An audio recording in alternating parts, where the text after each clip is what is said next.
Man, fixing Dynasty Warriors would be easy. If there was some way that the people from Koei and the Koei, sorry, Omega Force, you know, the whole crew that makes Dynasty Warriors, guess what? I've been playing this since the day PS2 came out.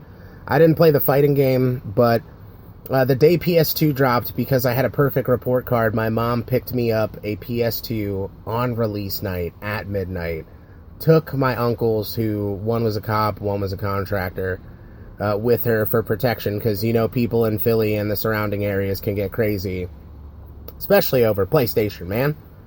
People getting shot over Madden. You should have seen the PS2 drop at KB Toys at the Plymouth Meeting Mall. Nothing happened. She came home with it, and the guy at KB cut her a slick deal for himself. Shady guy, thank God for me. And he said, look, dude, you could buy these games for $49.99, the release price at the time. Back when days were simple, right? No, but inflation. $50 a piece, or you could pay me $50 cash, and I'll straight hand you 3 games. So I wasn't with her, and she picked 3 games at random. Little did she know that they would turn me into the founder of Zero Fail Enterprises and the future of gaming. Those 3 games were Armored Core 2, Tekken Tag Tournament, and last but certainly not least, Dynasty Warriors 2. And I played Armored Core 2 for a little bit, and I thought it was super... I mean, the graphics blew my mind, dude. It was such a great custom robot game. And I played Tekken Tag, and the graphics blew my mind, and it was a cool fighting game, and I love King, so, I mean, it was King style all day. And then I started playing Dynasty Warriors 2, and this is probably at about 1:30 in the morning. She got home at like 12:45. 1:30 in the morning, I pop open the disc. The openings happen for the first time. The opening video for Dynasty Warriors 2, for me, as like a, 8-year-old kid? Maybe 9 or 10? I'd have to Google the release date, but it was in that area, right? Loved video games, loved cool stuff, loved fighting, loved kung fu, loved Romance of the Three Kingdoms, which I had read, and now came to know was the premise for the video game. It exploded my brain. And when I started playing, I immediately picked Zhou Yu from the Wu Kingdom for his cool longsword, and I fought the Yellow Turban Rebellion. I battled at Hulao Gate. And what was crazy was, like, no matter your character, it just established this trend of awesomeness that I felt every time. Because, you guys owe me the chance to make Dynasty Warriors perfect. Make DW great again and hashtag it. Because I bought, we bought 2, then I bought 3, then I bought 4, then I bought 5, then I bought 6, then I bought 7, then I bought 8, and I bought all the XLs, and I bought Strike Force, and I bought Samurai Warriors, and I bought, whatever the one, Warriors, Orochi. I bought the Orochis. I have bought these across console generations. I have played them, and I have never once asked you for anything. Besides to keep adding more characters, maybe add more levels, make the game more expansive. Did I mention that I have not only played all of the Empires, but have been playing 8 Empires? And still to this day, I just play this game and I think these guys are so disappointing. So disappointed, because I've loved Dynasty Warriors forever, and I love the story of Romance of the Three Kingdoms. And I'm not asking you for a game that encompasses a few thousand pages of literature. I'm asking you if you're going to have me buy Dynasty Warriors 9 Empires at full price, that it be effing incredible. Okay? You owe me that. This is the PS4. Alright? This ain't PS3. This 8 Empires would have flown if PS4 never came out. I'd have been satisfied. But we're talking PS4. We're talking such... you know what? You have no excuse, because The Witcher 3 is the game. I'm sorry, is a game. You have no excuse because Skyrim is a game. You have no choice because Fallout 4 is a game. If Dynasty Warriors is to continue, here are the terms. You shall immediately concede to meet with me in a gathering of such respect and veneration from my side that I could have 1/2 of 1 hour of all the time left in y'all's lives to convince you that I know what I'm talking about.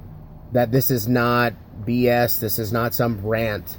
This is a planned video which has exceeded the predicted length of 5 minutes because I want to confirm with you one last time before we say farewell for now that I'm in this because the content of Dynasty Warriors has for almost half of my life been a huge driving force in continuing to compel my imagination and creative drive.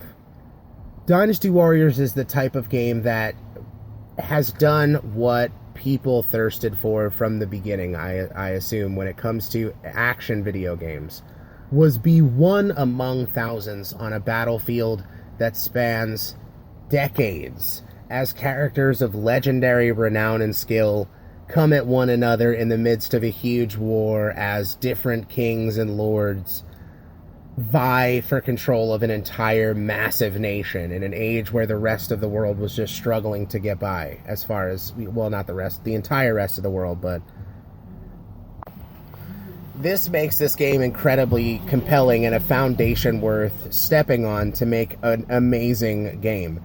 When the day comes that you offer me the capability of truly beautifully customizing a character and putting me into a world which is alive with structure and economy and military and culture, and put my family, put my country, and put my background to the greatest use by plunging the world into war at a time when I, as a character, am able to enter the realm and enter the scene and play amongst these major legendary characters. Like, I want to square off with Lu Bu and escape with my life. Gain renown, gain respect. I want to truly drop, not just by button mashing. I mean, if the way of Dynasty Warriors mechanics were to shift, you would nail it on the head. You would kill it on day one. Where if we're gonna just press square 6 times and triangle repeatedly and use our Musou attack when it comes up and whatever EX and extreme and weapon switch from one to the other, you know, this paltry offering for controls, you know, we do what we can with it. If that's what you want, then what will happen is when you enter a crowd of enemies, you can just freely push button combinations in batches of like 4 or 5. And if we put the animation for, you know, 50 or 60, let's go ham and do like 150 individual motions. Let's bang it all out in motion capture in like one day for each of like 16 slots using different people, whatever it takes to get it done, and then string those together. It's random when you push square. It picks out of the first slot square options and then proceeds in that manner to string together a possible combo of blank. 16, 32, 64, 128. However you want to string it together. It adds this non-mechanical fluidity where you can run into a crowd, and I think it's important that you should not be able to hit your own guys like always, but because the animation compensates for maneuvering around your own warriors. Now, fighting on the front line in a Chinese battlefield of true Three Kingdoms era China would exhibit a lot of Troy-esque clashing because of the size of armies, the landscapes they're fighting in. these paltry maps. Come on, man. I shouldn't be able to run from one end of the battlefield to the other in, 6 minutes. This is a huge war of proportion. And it's not always. Don't get me wrong.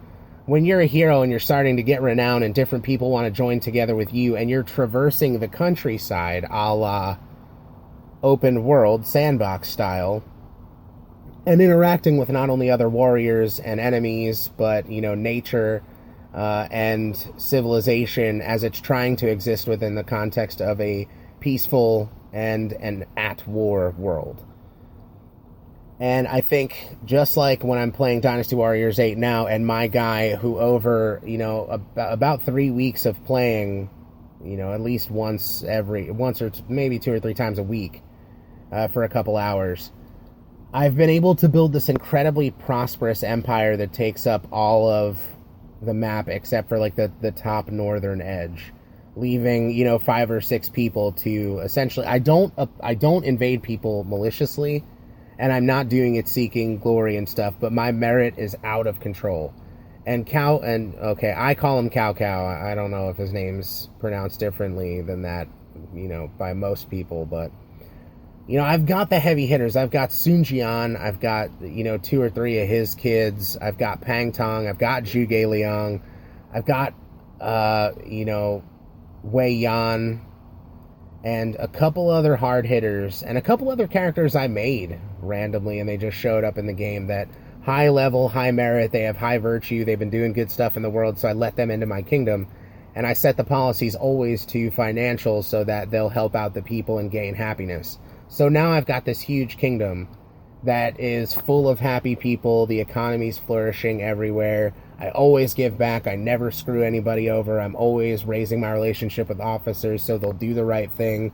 And when people F up, I put them down. When people invade me, I try my best to ally with them because I don't care about winning the game. This is just how I would do it. Because people die. I unrealistically come out of every battle with 100% troop count. Because of my high level and, pretty beef weapons. But if I was really this ruler, I'd be mapping out the welfare and the lifestyle of, hundreds of millions of people, possibly. And trying to make everybody's life better by investing in civics, investing in infrastructure, investing in programs and medicine in these regions, trade and commerce, food industry, everything being run correctly. And when other kingdoms attack, they're not squaring up with us on a battlefield most of the time.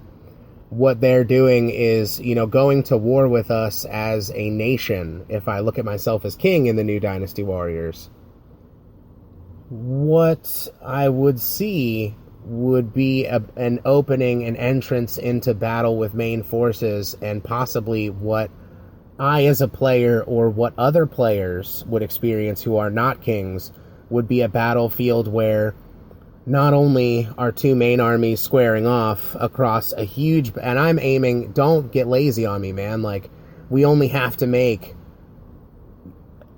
80 maps, okay, and I feel like we can use the basics unless I'm truly not understanding how this is done. How come I can seed a map on an RTS game from 15 years ago, and it populates this huge world with flora, fauna, water, land, terrains of all different kinds and climates based on the hugeness of the map? Why can't, you do that and then put NPCs on there and just me as a player? You're still one of thousands, but most likely if a battle took you 3 hours to fight, but the whole time you felt the urgency of being on a true melee battlefield from the ancient times, this would be a whole nother story. And gaining fame would be a combination of taking care of over the course of players accruing hundreds of hours of playtime in not just battle, but development, travel, gaining their legacy. I mean, the possibility for radiant quests in this game, in gaining fame, which is the goal. It's to become the true hero of the Three Kingdoms era. And if your final showdown after 6 months of gameplay, 7 or 8 months of gameplay, is this map of China that you personally have played where your kingdom is all but extinguished by the power that has arisen to take over China and dwarfs your own territory in size. And it's run by Lu Bu, who in your timeline, with Diao Chan at his side and, you know, a whole cadre of heroes who came behind his legendary might, overthrew all of these other wannabe kings and started taking over, and you're the only one who was like, I still see evil in you, dude. You're not going to do what's right for the people because you're not. You're just taking over territory and enslaving everybody. And, you know, sitting on a mountain of gold and, you know, doing conquest for the sake of glory. And the people really need to have a life of peace if China's going to continue to be able to sustain itself. And look at the challenges they faced. I mean, not just... Could you imagine... I don't know if the timelines match up, but... Could you imagine invasions of the Huns during the course of your Empire mode? Insane. And, you know, your ability to fight off the Huns, I just think, okay, I can't keep it together because I'm all over the place, but that's why I asked for a half an hour. It's only been 16 minutes, and if the introduction's out of the way and I can walk into a room, sit down with these guys, shake hands, and say, you know why I'm here, let me get to it, because I've only got 30 minutes. This works out where there is an infinite number of characters, and there is a huge open landscape, and there is the capability for crazy epic conquest. All based on a franchise that has worked for over a decade to give us the experience of Three Kingdoms era China. I figured out how to do it perfectly and take advantage of the capabilities of the systems we have to work with right now. And, you know, not just relying on the core group, but inviting the minds of the entire fan base that have, like me or not, stuck with any number of Dynasty Warriors games hoping for something like I'm proposing. And that's the reason why I'm putting it forward. If you in any way think you could facilitate this conversation or put this topic right in the hands of just give me Koei, and I will confirm to them straight up that this is worthwhile and it's real.